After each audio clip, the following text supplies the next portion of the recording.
एकं शास्त्रं देवकीपुत्रगीतम् एको देव देवकीपुत्र एव एको मन्त्र तस्य नामानि यानि कर्मावपि एकं तस्य देवस्य सेवा हरे राम राम राम हरे हरे हरे कृष्ण कृष्ण कृष्ण हरे हरे।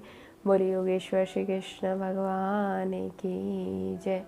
आइए, स्वागत है आप सभी का अपनी इस जर्नी पर, जो कि है भगवद गीता जी की जर्नी, जिसके हम हैं चैप्टर नंबर 14 पर।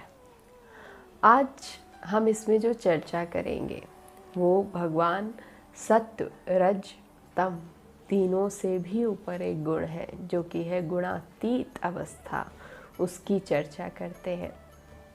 इसके पहले श्लोक संख्या 18 में प्रभु सत्व रज तम के लॉन्ग टर्म इफेक्ट के बारे में बताते हैं कि जो सत्व गुण में स्थित पुरुष स्वर्ग आदि उच्च लोकों को जाते हैं, रजोगुण में स्थित राजस पुरुष मध्य में अर्थात मनुष्य लोक में ही रहते हैं, और तमोगुण के कार्य रूप निद्रा, प्रमाद और आलस्य आदि में स्थित तामस पुरुष अधोगति को अर्थात कीट, पशु और नीच योनियों को तथा नरक आदि को प्राप्त होते हैं। इसमें प्रभु ने इसके लॉन्ग टर्म प्रभाव के बारे में बताया कि कोई व्यक्ति अगर सात्विक कर्म करता है, राजसिक कर्म करता है और तामसिक कर्म में प्रवृत्त रहता है, तो उनके साथ आगे चलकर क्या होता है। इसके आगे जो 19 और 20वां श्लोक है, इसमें बताया कि ये तीनों ही सारा काम करते हैं। आत्मा तो केवल साक्षी भाव से उनको देखती है, आत्मा ऑब्जर्वर है, डूअर नहीं है, क्योंकि इससे पहले ही हम जान चुके हैं कि जो आत्मा है वो तो प्रभु का ही रूप है। क्योंकि जो मनुष्य चेतना पैदा हुई है उसमें प्रकृति और पुरुष दोनों के गुण हैं। जो उसमें शरीर, मन और बुद्धि है वो प्रकृति का गुण है, और जो हमारा आत्म स्वरूप है वो परमात्मा का स्वरूप है। तो परमात्मा तो केवल साक्षी भाव से अपने अंदर बैठा है, वो ऑब्जर्वर है, वो डूअर नहीं है।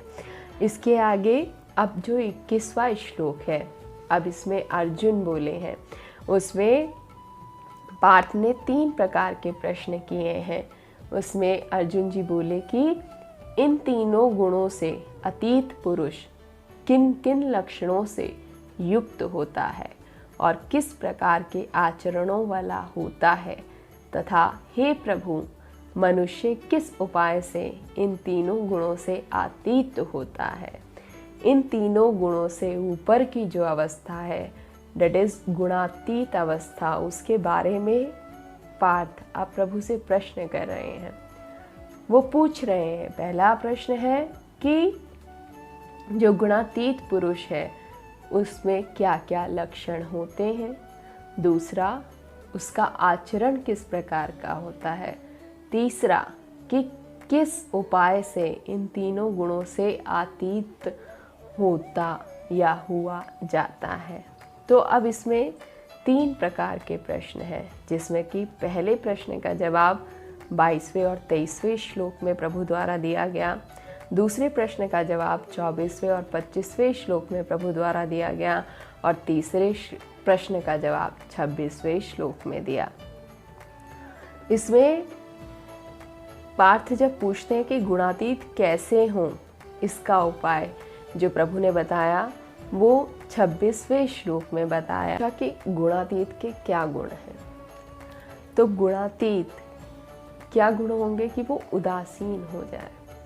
उदासीन होने से मतलब अनइंटरेस्टेड होना नहीं है, उदासीन होने का मतलब है डिसइंटरेस्टेड हो जाए। जैसे किसी गेम का रेफरी या क्रिकेट का एम्पायर, जब दोनों टीमें खेल रही हों तो रेफरी डिसाइड करता है, एम्पायर डिसाइड करता है, तो वो किसी एक टीम के प्रति इंटरेस्टेड होकर अपना डिसीजन नहीं दे सकता। He has to be interested. और डिसइंटरेस्टेड इसे क्यों कहा, क्योंकि आपको गेम के प्रति जो है इंटरेस्ट ख़त्म नहीं कर देना है कि आप उसमें, अब दोनों टीमें गेम खेल रही हैं और वो प्लेयर रन आउट हो गया। अब रेफरी से, एम्पायर से पूछा जा रहा है कि क्या क्या डिसीज़न है, तो वो कहे अरे मैंने तो देखा ही नहीं। तो कहेंगे अरे भगाओ इसको, यहाँ इसको किस लिए रखा है। तो जो उसका काम है डिसइंटरेस्टेड होते हुए उस चीज़ में उदासीन हो जाना है। अगर वो किसी एक टीम का पक्ष लेगा तो भी उसको नहीं रखेंगे, अगर वो गेम में इंटरेस्ट नहीं लेगा तो भी उसको नहीं रखेंगे। जो उसका काम है कि उदासीन होकर डिसीज़न देना, तभी वो परफेक्ट एम्पायर है। तो इस तरीके से जो उदासीन होने का मतलब है वो यही है कि आपको अनइंटरेस्टेड नहीं डिसइंटरेस्टेड हो जाना है। डिसइंटरेस्टेड मीन्स जैसे किसी गेम का umpire, he is not taking side of one team, he is only taking the right decision. ये गुणातीत के गुण हैं। अब गुणातीत का आचार अपमानस्य तुल्यस्य तुल्यो मित्रारिपक्ष्यो सर्वारंभ परित्यागी गुणातीत से उच्यते। जो मान और अपमान में सम है, मित्र और वैरी के पक्ष में भी सम है, एवं संपूर्ण आरंभों में कर्तापन के अभिमान से रहित है, वह पुरुष गुणातीत कहा जाता है। प्रभु ने बताया कि गुणातीत का आचार क्या है, उसको कैसा आचरण करना चाहिए, उसके बारे में बताया। तो उसको कंट्रोल करना चाहिए, क्योंकि जो उसके इमोशंस हैं जो उसको नहीं करने चाहिए, अगर वो आ रहे हैं तो वो कंट्रोल करने पर वो थम जाते हैं। जैसे कोई गेम टाइम बाउंड होता है, तो जब टाइम लिमिट कंप्लीट हो जाती है तो गेम वहीं से स्टार्ट नहीं होता, गेम की शुरुआत एक नए छोर से होती है। जैसे स्विमिंग का गेम है, आपको 3 मिनट में 25 फीट जाना है, तो उस 3 मिनट की लिमिट के बाद वो गेम वहीं पर एंड हो जाएगा, फिर next game next time limit से शुरू होगा। या हम कहें कि दो व्यक्ति के बीच में पंजे लड़ाने का गेम चल रहा है, तो जैसे टाइम है कि आपको 2 मिनट तक रहना है, तो अगर किसी व्यक्ति का एक तरफ हाथ झुका है तो जब वो टाइम कंप्लीट हो जाएगा तो वो वहीं से स्टार्ट नहीं होगा कि अब उसका हाथ झुका रहेगा, वो वापस में सेम पोजीशन पर आ जाएंगे। तो जब जो व्यक्ति अपने इमोशंस पर कंट्रोल रखता है वो गुणातीत है, क्योंकि उस इमोशन पर आकर कुछ समय बाद जो आपका इमोशंस पूरे वेग के साथ बढ़ रहा था, अब वो वापस उसी स्टेज पर आ जाएगा। आपको उसको रोकने के लिए कोई अलग से एफर्ट नहीं करने पड़ेंगे, only you have to control for some time. अब इसी तरीके से हमारे जो लोभ है, क्रोध है, मोह है, वो एक पोजीशन पर आकर बहुत वेग के साथ हमारे अंदर बढ़ रहे होते हैं, लेकिन उस समय हमें क्या करना चाहिए, हमें उस समय कंट्रोल करना चाहिए, थोड़ी देर रुक जाना चाहिए, तो वो सेम अपनी पोजीशन पर स्टेबल हो जाएंगे। फिर आपको बाहर से एफर्ट नहीं लगाना पड़ेगा उसको शांत करने के लिए, only you have to control only for some time. तो वो अपने आप वापस अपने सही स्थान पर आ जाएंगे। लेकिन अब इसके आगे 26वें श्लोक में चर्चा की कि हम उस अवस्था तक, वहाँ तक पहुँचा कैसे जाया जाए। इसके बारे में 26वें श्लोक में प्रभु ने चर्चा की। 20वें श्लोक में बताते हैं प्रभु की, और जो पुरुष आवे भिचारी भक्ति योग के द्वारा मुझको निरंतर भजता है, वह भी इन तीनों गुणों को भली भांति लांघ कर सच्चिदानंद घन ब्रह्म को प्राप्त होने के लिए योग्य बन जाता है। प्रभु ने बताया कि भक्ति योग के द्वारा आप इसको प्राप्त कर सकते हैं, लेकिन उसके लिए आपको बैलेंस जरूरी है।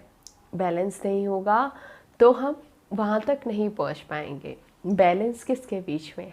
जो रीज़न है और जो हमारे इमोशंस हैं, उसके लिए। ऐसा क्यों नहीं हो पाता है? क्योंकि और सब चीज़ों में जो रीज़न है वो भगवान है, लेकिन जो हमारे इमोशंस होते हैं वो जगत की तरफ हो जाते हैं। लेकिन भक्ति योग में क्या होता है कि जो रीज़न है वो भी भगवान है और जो इमोशंस हैं वो भी भगवान के ही लिए हैं। जब दोनों रीज़न और हमारे इमोशंस दोनों भगवान के लिए ही हो जाएंगे तो वहाँ पे एक उद्दीपन पैदा हो जाता है, एक स्टिमुलस आ जाता है आपके अंदर, और जो भक्ति योग की पराकाष्ठा है वो परमपिता परमात्मा वो हमको प्राप्त हो जाता है। तो इस तरीके से 26वें श्लोक में बताया गया। अब इसके आगे जो 27वां श्लोक है वो कंक्लूज़न है, उसमें प्रभु इस पूरे चैप्टर का कंक्लूड कर देते हैं, बता देते हैं कि क्योंकि उस अविनाशी पर ब्रह्म और अमृत का तथा नित्य धर्म का और अखंड एक रस आनंद का आश्रय मैं ही हूँ। तो उसमें 26वें श्लोक में बताया था कि आपको उसको पाने के योग्य हो सकते हैं, और 27वें श्लोक में बता दिया कि आप किसको पा सकते हैं, उस परमपिता परमात्मा को, क्योंकि वो जो प्रभु ने गुण बताए वो किसके गुण हैं, स्वयं उनके ही गुण हैं।